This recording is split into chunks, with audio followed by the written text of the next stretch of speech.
তবে যেহেতু ব্যক্তির চেয়ে দল বড়, সুতরাং দলের নির্দেশ আদেশটাই মানা উচিত ছিল। দলের হাইকমান্ড যেটা সিদ্ধান্ত নেবেন সেটাই হওয়া উচিত। প্রায় শতাধিক আসনে ছেড়ে দিয়েছে জামাত, এবং প্রত্যেকেই জামাতের পরীক্ষিত নেতাকর্মী। তারা স্যাক্রিফাইস করেছে কারণ তারা দলের আনুগত্য মানেন। সেই মানাটা বিএনপির মধ্যে এমপি কালকে বিদ্রোহের দায়ে রুবিন ফারহানা সহ 9 জন নেতাকে বা কর্মীকে দল থেকে বহিষ্কার করেছে। এর প্রভাবটা আসলে কতটুকু? এটা কি দলের জন্য এই মুহূর্তে ভালো হলো? বিশেষ করে যখন নাকি একটা শোকের আবহ, এবং যাদেরকে বহিষ্কার করা হলো তারা বিএনপিরই অংশ। তো এইরকম শোকের মধ্যে যেখানে তারা নিজেরাও তাদের স্ট্যাটাসে শোক জানাচ্ছে, সেটা কি ভালো হলো কিনা? যাদেরকে বহিষ্কার করা হয়েছে অন্তত 3 জন গুরুত্বপূর্ণ: রুবিন ফারহানা, ব্রাহ্মণবাড়িয়া, মামুন হাসান দলের গুরুত্বপূর্ণ নেতা, নূরের প্রতিদ্বন্দ্বী, আর হচ্ছে সাইফুল ইসলাম নীরব, ঢাকার একজন গুরুত্বপূর্ণ প্রার্থী, তুলির বিরুদ্ধে যিনি সাবমিট করেছেন। তো হ্যাঁ, চূড়ান্ত বিচার এটা ঠিক যে তারা যেহেতু একেবারে দলের সাথে অ্যাটাচড, দলের গুরুত্বপূর্ণ দায়িত্বে আছেন, কেন্দ্রীয় কমিটিতে আছেন, সেখানে দলের সিদ্ধান্ত উপেক্ষা করা ঠিক হয়নি। কিন্তু আবার এটাও সত্য যে তারা কিন্তু প্রত্যেকে নিজ নিজ এলাকায় জনপ্রিয়। আমি 3 জনের বাইরে বাকিদের অবস্থা বলতে পারবো না, অন্তত 3 জনের কথা জানি।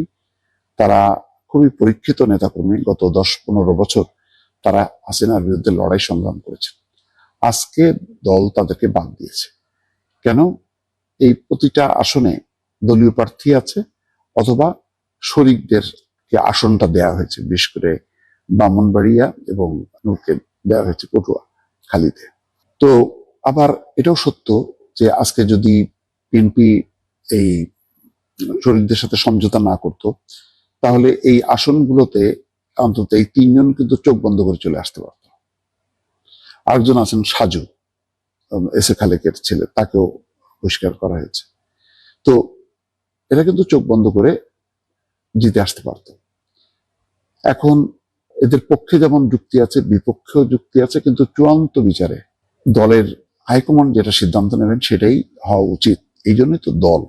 তাহলে দলের শৃঙ্খলা যদি না থাকে তাহলে কিভাবে হবে? যেমন প্রায় শতাধিক আসনে ছেড়ে দিয়েছে জামাত, এবং প্রত্যেকেই জামাতের পরীক্ষিত নেতাকর্মী। তারা স্যাক্রিফাইস করেছে কারণ তারা দলের আনুগত্য মানেন। সেই মানাটা বিএনপির মধ্যে কম। গণসংগঠন হিসেবে এটাই স্বাভাবিক, কিন্তু তারা যেমন সঠিক কাজটি করেননি, তাদের পক্ষে অনেক যুক্তি আছে। আমি জানি, অন্তত বিশেষ করে রুবিন ফারহানার ব্যাপারে বলবো যে অন্তত মাঠে ময়দানে কতটুকু অ্যাক্টিভ ছিল সেটা দল বলতে পারবে, কিন্তু মিডিয়াতে প্রতিপক্ষের সঙ্গে সে রীতিমতো যুদ্ধ করেছে এবং প্রচুর জনপ্রিয়তা হয়েছে।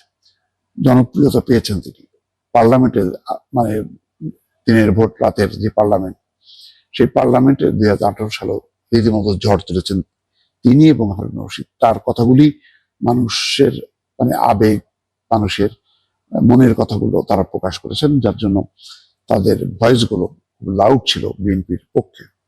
যদিও নির্বাচনটা সঠিক ছিল না, সংরক্ষিত আসনে তিনি ছিলেন। এখন রুবিন ফারহানা ভালো হতো, অলি আহাদের কন্যা, বাবা ওখানে এমপি হয়েছেন, সব ঠিক আছে, কিন্তু আবার মানে দলের যে একটা কমিটমেন্ট, সেটা তাহলে কিভাবে হবে?